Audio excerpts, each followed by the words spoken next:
بسم اللہ الرحمن الرحیم۔ ناظرین، میں ہوں سید مہتاب عالم اور آپ دیکھ رہے ہیں میرا یوٹیوب چینل انوار عالم۔ ناظرین، تاریخ میں ایک عجیب واقعہ ملتا ہے کہ اندلس کے ایک خلیفہ نے اعلان کیا کہ میں اپنے بیٹے کے لیے دلہن تلاش کر رہا ہوں، لیکن میں چاہتا ہوں میری آنے والی جو گھر کی بہو ہو وہ حافظ قرآن ہو۔ تو میں یہ تو نہیں چاہتا ہوں کہ حافظ قرآن کے والدین میرے گھر میں رشتہ لے کے آئیں میرے بچے کے لیے، معجوب بات ہے، مناسب نہیں ہے۔ تو ایسا کریں، جس گھر میں حافظ قرآن عورت ہو، لڑکی ہو، اپنے گھر کے باہر چراغ جلا دیا جائے، میں اس کے گھر میں خود رشتہ لے کے آؤں گا۔ ناظرین، روایت میں آتا ہے کہ جب رات ہوئی تو اندلس کا وہ پورا شہر، پورے کا پورا شہر گھر کے باہر چراغوں سے جگمگ جگمگ کر رہا تھا۔ یعنی کہ اس گھر ایک تلاش کرنا تھا، پورے کا پورا شہر ایسا تھا کہ ہر گھر میں ایک حافظ قرآن عورت تھی۔ وہ ہمارا عروج تھا۔ بادشاہ حیران و پریشان ہو گیا، خوشی بھی ہوئی کہ مسلمانوں کے گھروں میں ہر گھر میں ایک بچی حافظ قرآن ہے۔ اس نے دوسرے دن پھر اعلان کیا کہ تقریباً ہر گھر میں ایک حافظہ ہے، میں نے ایک دلہن تلاش کرنی ہے۔ اس نے پھر اور ایک مضبوط قسم کی شرط لگائی کہ اب ہو سکتا ہے کہ فقط ایک ہی ایسی ہو کہ وہ عورت اپنے گھر کے باہر چراغ جلائے جس گھر میں عورت حافظ قرآن بھی ہو اور موطا امام مالک کی حافظہ بھی ہو۔ حدیث پاک کی مشہور ترین کتاب ہے موطا امام مالک۔ تو جو ان دونوں کی حافظہ ہوگی، اپنے گھر کے باہر وہ چراغ جلائے تو میں اس گھر میں رشتہ لے کے آؤں گا۔ اگلی رات آئی تو آدھا شہر چراغوں سے جگمگ جگمگ کر رہا تھا۔ یعنی کہ آدھے شہر کی بچیوں نے قرآن بھی حفظ کر رکھا تھا اور موطا امام مالک بھی حفظ کر رکھی۔ ناظرین، وہ ہمارے عروج کا زمانہ تھا۔ آج زوال یہ ہے کہ ہماری بچیوں کو درست قرآن پاک پڑھنا نہیں آتا ہے۔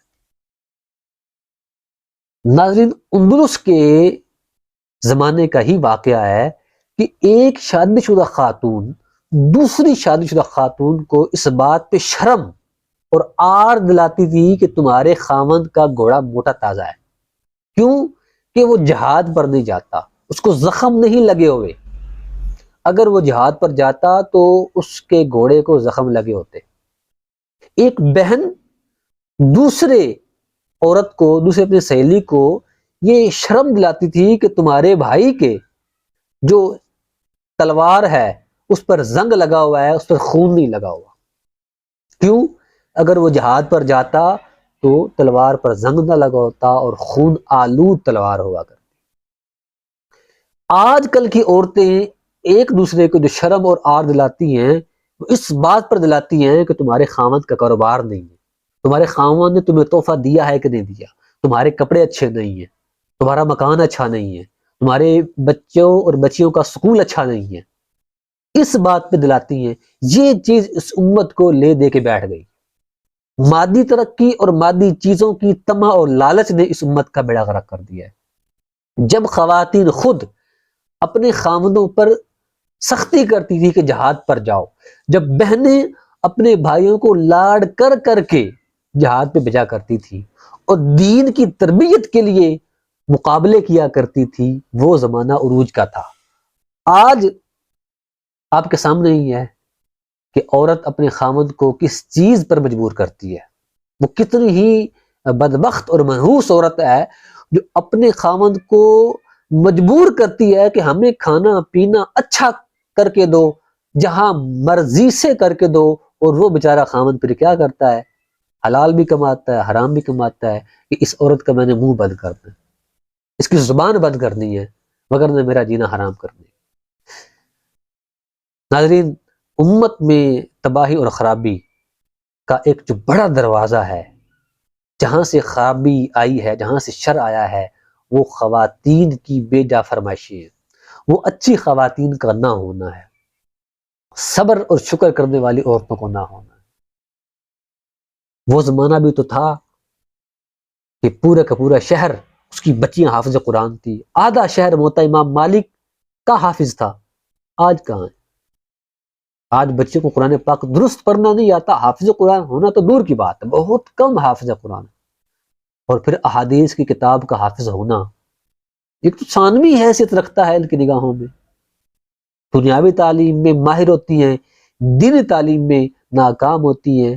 وجہ کیا ہے کہ ان کی ماؤں نے ان کی تربیت اسی اعتبار سے کی ہے کہ دین نہ پڑھو، دنیا پڑھو، نوکری کرنی ہے، جاب کرنی ہے، فلاں کرنا ہے، فلاں کرنا ہے، آگے والے گھر جانا ہے تو پڑھا لکھا ہونا چاہیے۔ جب آگے والے گھر جاتی ہیں ایسی خواتین کہ جس علم کی تاثیر سے زن ہوتی ہے نازن، کہتے ہیں اس علم کو ارباب نظر موت، جب ان کو دنیاوی تعلیم دے کر آگے لے جایا جاتا ہے تو پھر وہ آگے جا کر آگے والے خامد کو نا حق کمانے پر مجبور کرتی ہیں، ان کو جہاد پر جانے کا تیار تو نہیں کریں گی، ان کو نماز کی دعوت تو نہیں دیں گی۔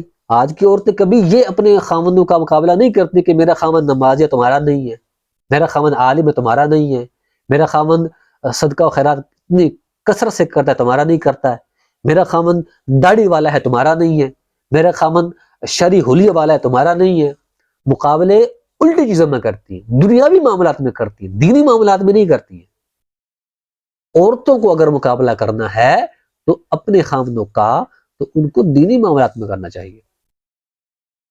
مقابلہ کیوں نہیں کرتی کہ میرا خامد تہجد پڑھتا ہے تمہارا کیوں نہیں پڑھتا، میرا خامد 5 وقت نمازیں پڑھتا ہے تمہارا کیوں نہیں پڑھتا، لیکن مقابلے کرتی ہیں کہ میرے خامد نے اتنے پیسے کمائے تمہارے کیوں نہیں کمائے، میرے پاس اتنا اچھا مکان ہے تمہارے پاس کیوں نہیں ہے۔